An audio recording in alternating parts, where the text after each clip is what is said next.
Welcome to icon India. ఎవరైతే ఆంధ్రప్రదేశ్లో పోటీ పరీక్షల కోసం ప్రిపేర్ అవుతున్నారో వారు తెలుసుకోవాల్సినటువంటి టాపిక్, పక్కగా నేర్చుకోవాల్సినటువంటి టాపిక్ ఏదైనా ఉంది అని అంటే ఆంధ్రప్రదేశ్కి సంబంధించిన రాష్ట్రంలో ఉన్నటువంటి 26 జిల్లాల సమగ్ర సమాచారం. సో ఈ టోటల్ ఇన్ఫర్మేషన్ని ఐకాన్ ఇండియా మీకు అందిస్తూ ఉంది. డిస్ట్రిక్ట్ వైజ్గా ఉండేటువంటి సమాచారం మొత్తం కూడా మీ ఎగ్జామినేషన్కి యూజ్ అయ్యేలాగా మేము క్లాసెస్ని అందించబోతా ఉన్నాం. దీనికోసం మీరు ఈ ఛానల్ని ఫాలో అవ్వండి. అలాగే మీరు ఐకాన్ ఇండియా యాప్ని డౌన్లోడ్ చేసుకొని మీ కాంపిటేటివ్ ఎగ్జామ్స్కి సంబంధించి క్లాసెస్ని, మెటీరియల్స్ని, అలాగే ఆన్లైన్ ఎగ్జామ్స్ని కూడా పొందవచ్చు. సో దీనికోసం మీరు యాప్ని డౌన్లోడ్ చేసుకొని మీకు కావాల్సిన కోర్స్ని రిజిస్టర్ చేసుకోండి.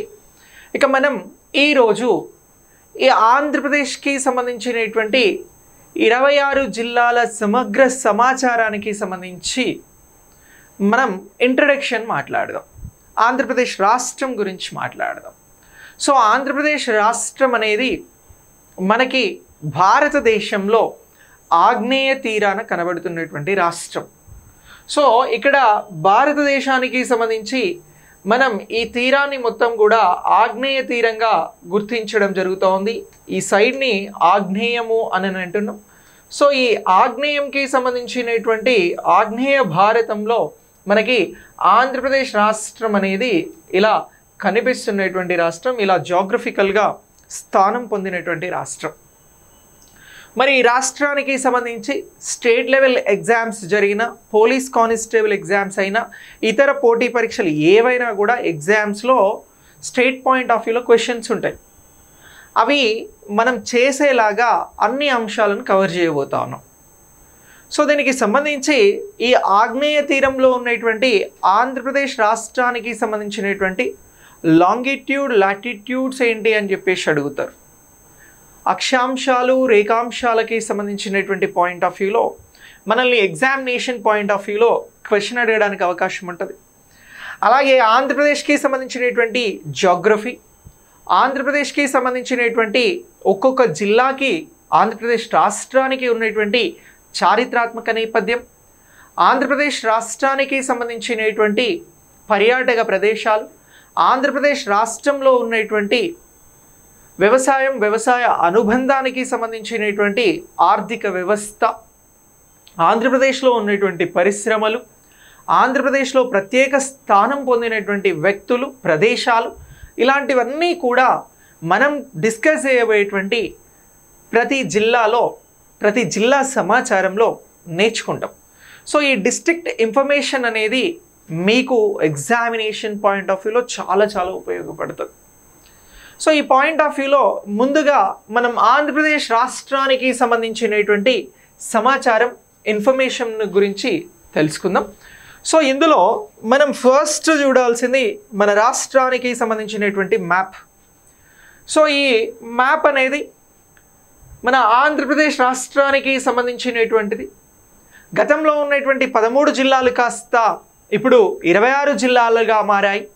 ఆ 26 జిల్లాలు ఏమిటి అని అంటే శ్రీకాకుళం, పార్వతీపురం, మన్యం, విజయనగరం, అల్లూరి సీతారామరాజు, విశాఖపట్నం, అనకాపల్లి, కాకినాడ, డాక్టర్ బిఆర్ అంబేద్కర్ జిల్లా, కోనసీమ, అలాగే తూర్పు గోదావరి, పశ్చిమ గోదావరి, ఏలూరు, కృష్ణా, ప్రకాశం, బాపట్ల, పల్నాడు, గుంటూరు, ఎన్టీఆర్, పొట్టి శ్రీరాములు, నెల్లూరు, కర్నూలు, నంద్యాల, అనంతపురం, శ్రీ సత్యసాయి జిల్లా, అలాగే వైఎస్ఆర్ జిల్లా, అన్నమయ్య, చిత్తూరు, తిరుపతి. సో ఈ జిల్లాలన్నీ కూడా మనకి ఆంధ్రప్రదేశ్ రాష్ట్రంలో ప్రస్తుతం ఉన్నటువంటి 26 జిల్లాలుగా గుర్తిస్తాం.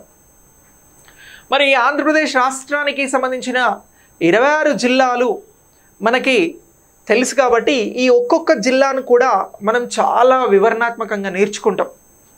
అయితే అంతకంటే ముందు ఆంధ్రప్రదేశ్కి సంబంధించినటువంటి అంశాలను ఒకసారి మాట్లాడదాం. ఆంధ్రప్రదేశ్ రాష్ట్రానికి సంబంధించినటువంటి పాయింట్ ఆఫ్ వ్యూలో మనం ఈ ఆంధ్రప్రదేశ్ రాష్ట్రానికి సంబంధించినటువంటి సైడ్స్, దిక్కులను గురించి మాట్లాడదాం. సో ఇప్పుడు ఆంధ్రప్రదేశ్ రాష్ట్రానికి ఈ దిక్కులు, సైడ్స్ని గురించి మాట్లాడితే మనం ఇది ఉత్తరము అని అంటున్నాం. అలాగే మనకి ఇది దక్షిణం, సౌత్ అవుతుంది. ఇది నార్త్, ఇది సౌత్ దక్షిణం, అలాగే ఇది తూర్పు అవుతుంది, ఈస్టర్న్ అని అంటున్నాం, ఇది వెస్టర్న్ అని అంటున్నాం, పశ్చిమము అని అంటున్నాం. ఏమని అంటున్నాం? పశ్చిమము అని అంటున్నాం. సో ఈస్ట్ అలాగే వెస్ట్. సో కొంచెం ఇటు క్రిందికి రాయాలి, బట్ నేను ఇలా మీకు సైడ్స్ చెప్తా ఉన్నా. సో మరి ఈ north and south, east and వెస్ట్కి సంబంధించినటువంటి అంశాలను డిస్కస్ చేయాలి. అయితే ఇక్కడ ఆంధ్రప్రదేశ్ రాష్ట్రానికి సంబంధించినటువంటి అక్షాంశ రేఖాంశాలను గుర్తించండి అని చెప్పేసి బేసిక్ క్వశ్చన్ నేను జియోగ్రఫీ పాయింట్ ఆఫ్ వ్యూలో, అలాగే స్టేట్కి సంబంధించినటువంటి నాలెడ్జ్ని చెక్ చేసే పాయింట్ ఆఫ్ వ్యూలో అడగొచ్చు ఎగ్జామ్లో క్వశ్చన్. అలా అడిగితే అక్షాంశాలకి సంబంధించి ఈ రాష్ట్రం భారతదేశంలో మనం ఆగ్నేయ తీరంలో ఉన్నది అని అంటున్నాం. ఏ తీరంలో ఉన్నది? ఆగ్నేయము అనేటువంటి తీరంలో ఉన్నది. మరి ఆగ్నేయంలో ఉన్నటువంటి ఆంధ్రప్రదేశ్ రాష్ట్రానికి సంబంధించినటువంటి అక్షాంశాలు, వాటిని ఎలా కొలుస్తారు, ఏంటి అక్షాంశాలు గుర్తించండి అని అడుగుతారు. అలా అడిగితే మనం అక్షాంశాలకి సంబంధించి ఇది 12 డిగ్రీల 41 నిమిషాల నుంచి ఇది 19 డిగ్రీల 7 నిమిషాల మధ్యన విస్తరించి ఉంది అని చెప్పాలి. అక్షాంశాలు అనగా ఇలా మనకి కనబడతాయి అడ్డగీతలు. సో ఈ అక్షాంశాలను మనం లాటిట్యూడ్ అని చెప్పేసి పిలుస్తా ఉన్నాం. లాటిట్యూడ్స్, అక్షాంశాలు ఏంటి ఇక్కడ అనంటే మనం 12 డిగ్రీల 41 నిమిషాల నుంచి 12 డిగ్రీల 41 నిమిషాల నుంచి ఇవి ఎక్కడి వరకు విస్తరించి ఉన్నాయి అని అంటే 19 డిగ్రీల 7 నిమిషాల వరకు విస్తరించి ఉన్నాయి. 19 డిగ్రీల 7 నిమిషాల వరకు విస్తరించి ఉన్నాయి. సో వీటినే మనం ఏమని అంటున్నాం? లాటిట్యూడ్స్ అని అంటున్నాం. అక్షాంశాలు. మరి రేఖాంశాలు, సో ఇలా ఉండేటువంటి ఈ గీతలనే, లైన్స్నే మనం రేఖాంశాలు అని అంటున్నాం. ఏమని అంటున్నాం? రేఖాంశాలు అని అంటున్నాం. వీటినే మనం లాంగిట్యూడ్స్ అని చెప్పేసి పిలుస్తూ ఉన్నాం. ఇవేమో లాటిట్యూడ్స్, ఇవేమో లాంగిట్యూడ్స్ అని చెప్పేసి పిలుస్తూ ఉన్నాం.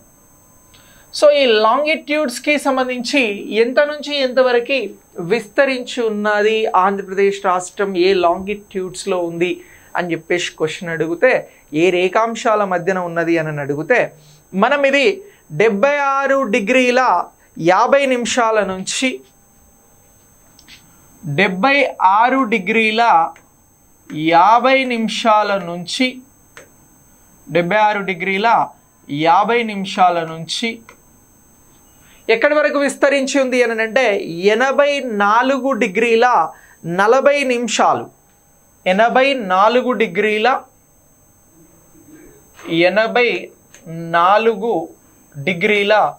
40 నిమిషాల మధ్యన రేఖాంశాలు అనేవి, తూర్పు రేఖాంశాల మధ్యన ఇది విస్తరించి ఉంది అని చెప్పాలి. ఇక్కడ 76 డిగ్రీల 50 నిమిషాల నుంచి 84 డిగ్రీల తూర్పు రేఖాంశాల మధ్యన మనకి ఆంధ్రప్రదేశ్కి సంబంధించినటువంటి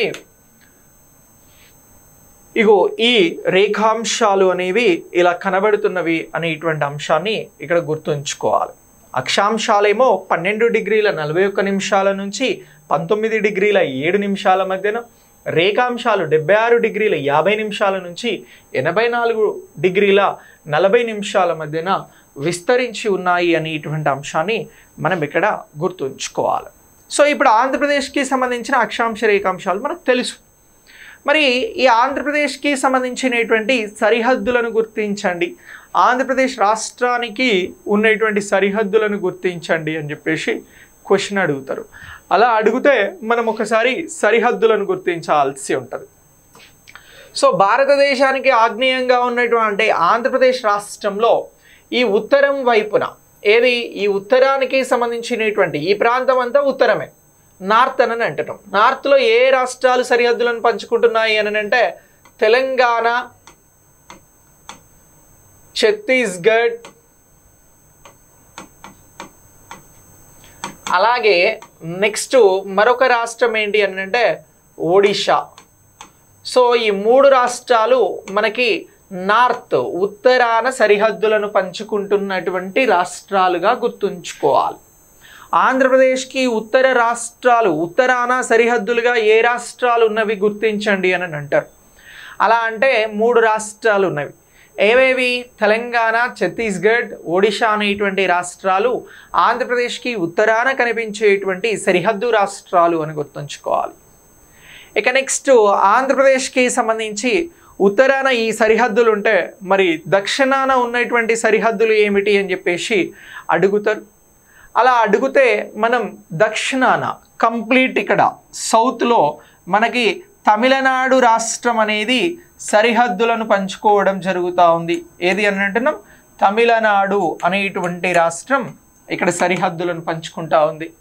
మరి తూర్పున ఏముంటుంది అని అంటే మీకు తెలుసు, భారతదేశం మ్యాప్లో తూర్పున మనకి బంగాళాఖాతం అనేది కనబడుతుంది.